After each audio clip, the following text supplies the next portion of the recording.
Gentleman yields back. The chair recognizes the gentleman from California, Mr. Miller, for 5 minutes.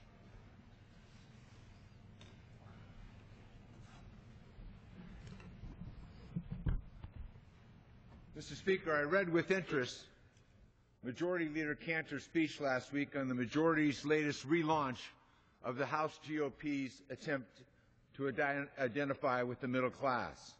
Leader Cantor said that the House will pursue an agenda of health, happiness, and prosperity for more Americans and their families. He went on to identify a very important problem for millions of Americans: how to balance work and family. Unfortunately, that was the end of the relaunch, because to address this problem, the Majority Leader proposed an old scheme that actually takes away workers' rights to overtime pay in exchange for employer-controlled comp time. This scheme has been bouncing around the big business wish list for decades. It's a twofer for big business. Workers get less predictable schedules and they earn less pay. Leader Cantor's prescription for what ails working families is to administer more poison.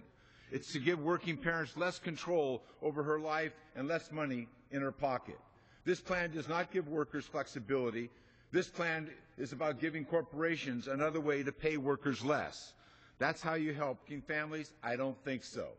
If the Republican majority party wants to seriously talk about healthy, prosperous, and happy American families, then they should help to create real opportunities to help families to be healthy, prosperous, and happy.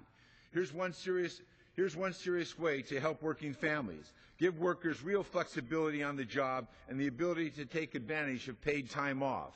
Last week was the 20th anniversary of the Family Medical Leave Act. Back in 1993, this law was a big step forward for America.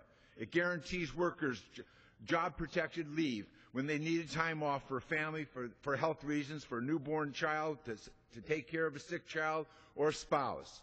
It's been used more than 100 million times over the last 20 years. Workers got to take off time to care for a newborn or sick spouse or to get an operation without fear of losing their job. With Family Medical Leave Act, our country made it a priority to give workers the ability to balance the demands of work and family.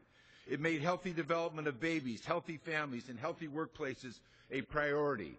It was a remarkable accomplishment at the time, but it was intended to be a first step, not the last. Today, only half of all workers can take advantage of the Family Medical Leave Act. The rest are ineligible because of their part-time status or who their employer is. Half of all workers don't have job protections to take time off to welcome a new baby to the family. They can't take time off to help an elderly parent without fear of losing their job. So here's another serious idea to help working families: extend the Family Medical Leave protection to all workers. And furthermore, let's guarantee paid leave under the law. The Federal Family Medical Leave Act only guarantees unpaid job-protected leave. Too many families simply cannot afford to miss a day or two of work. That's why Congress should finally deliver on the paid leave that our nation's workers deserve. I recently heard from Marty Jones from San Antonio, Texas. Well, she said that family medical leave was a godsend when her children were born, taking unpaid time off to care for her newborns to heal from a complicated delivery was a significant financial struggle. Unfortunately, Marty was not alone. A working woman, or any worker for that matter, shouldn't have to choose between family members they love or the paycheck they need. California, the District of Columbia, Connecticut, Washington State, and New Jersey have taken steps for paid family medical leave and sick leave. The policy is good for families and is good for business. The least paid workers in our society are also least likely to be able to afford a day off when they are sick. Many of those workers are behind the lunch counter taking care of our older family members. If Leader Cantor and this House truly are serious about helping working families, then let's deliver on the full promise of workplace leave policies that properly value our nation's families. Extended family medical leave benefits to all workers, and look for ways to guarantee workers access to paid family medical leave and to sick leave. And there are other steps Congress should take to ensure that workers can share the prosperity that they're helping to create. Let's make sure that women are paid based upon their worth by passing the Paycheck Fairness Act. Let's raise the minimum wage that will boost the economy by putting money in the pockets of millions of working people. So I would say to my friend from Virginia, the Majority Leader, if he is serious about helping working families, then join with us and let's enact policies that put these families first in both the workplace and in their homes.